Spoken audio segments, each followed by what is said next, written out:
नमस्कार, टीवी 24 देख रहे हैं आप और मैं हूं आपके साथ आकांक्षा सिंह। एमएसपी की कानूनी गारंटी समेत कई मांगों को लेकर किसान दिल्ली कूच की कोशिश कर रहे हैं। हालांकि शंभू बॉर्डर पर सुरक्षा बलों ने उन्हें रोक दिया है। आपको बता दें कि किसानों का कहना है कि पहले पुलिस ने प्रदर्शन कर रहे किसानों को फूल बरसाए, लेकिन उसके कुछ ही सेकेंड के बाद भीड़ को रोकने के लिए पुलिस ने कम से कम 50 आंसू गैस के गोले भी दागे।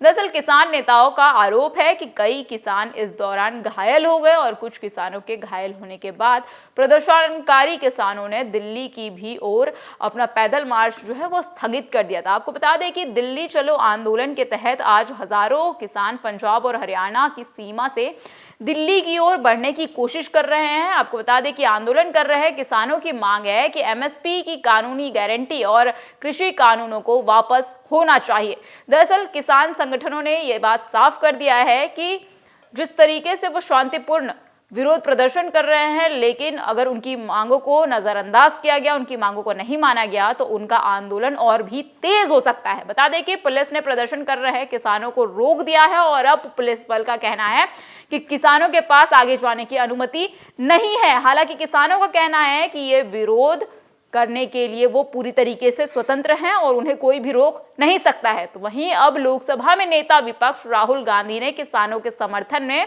सोशल मीडिया हैंडल एक्स पर एक पोस्ट लिखा है, जिसमें उन्होंने किसानों का समर्थन किया है और उन्होंने लिखा कि किसान सरकार के समक्ष अपनी मांगों को रखने और अपनी पीड़ा को व्यक्त करने के लिए दिल्ली आना चाहते हैं। उन पर आंसू गैस के गोले दागना और उन्हें तरह तरह से रोकना प्रयास करना निंदनीय है। सरकार को उनकी मांगों को और समस्याओं को गंभीरता से सुनना चाहिए। अन्नदाताओं की तकलीफ का अंदाजा इस बात से लगाया जा सकता है कि आज देश में हर घंटे एक किसान आत्मदाह करने को मजबूर होते हैं।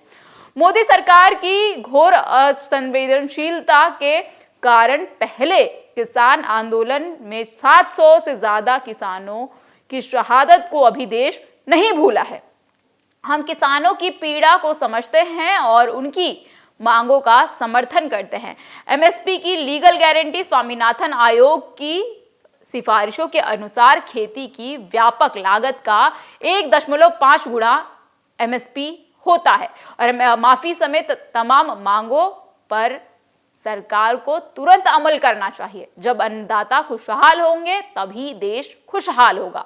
लेकिन ये एमएसपी है क्या और इसको लेकर किसान इतना विरोध प्रदर्शन क्यों कर रहे हैं, चलिए आपको बताते हैं। दरअसल एमएसपी का फुल फॉर्म होता है मिनिमम सपोर्ट प्राइस, यानी न्यूनतम समर्थन मूल्य, जो कि किसानों की दी जाने वाली एक गारंटी होती है और जिसमें यह तय किया जाता है कि बाजार में किसानों की फसल किस दाम पर बिकेगी। दरअसल फसल की बुआई के दौरान ही फसलों की कीमत तय कर ली जाती है, यानी खेत में ही फसलों की कीमत को तय कर लिया जाता है और ये तय कीमत से कम में बाजारों में नहीं बिकती है। और एमएसपी तय होने के बाद बाजार में फसलों की कीमत गिरने के बाद भी सरकार किसानों को तय कीमत पर ही फसलों की जो वो खरीदारी होती है उसको करती है। वहीं अगर सरल शब्दों में अगर इसको समझने की कोशिश की जाए तो एमएसपी का उद्देश्य है कि फसल की कीमत में उतार चढ़ाव के बीच किसानों को उसके नुकसान से बचाया जा सके। लेकिन अभी जिस तरीके से किसान इस पूरे एमएसपी को लेकर और 3 कृषि कानूनों को लेकर पहले भी विरोध प्रदर्शन कर चुके हैं, फिर एक बार फिर उन्हें सड़कों पर उतरना पड़ा अपने मांगों को लेकर, तो इस पर आपकी क्या राय है हमें कमेंट सेक्शन में कमेंट करके जरूर बताइएगा। इस देश और दुनिया की तमाम खबरें देखने के लिए बने रहिए हमारे साथ टीवी 24 के साथ।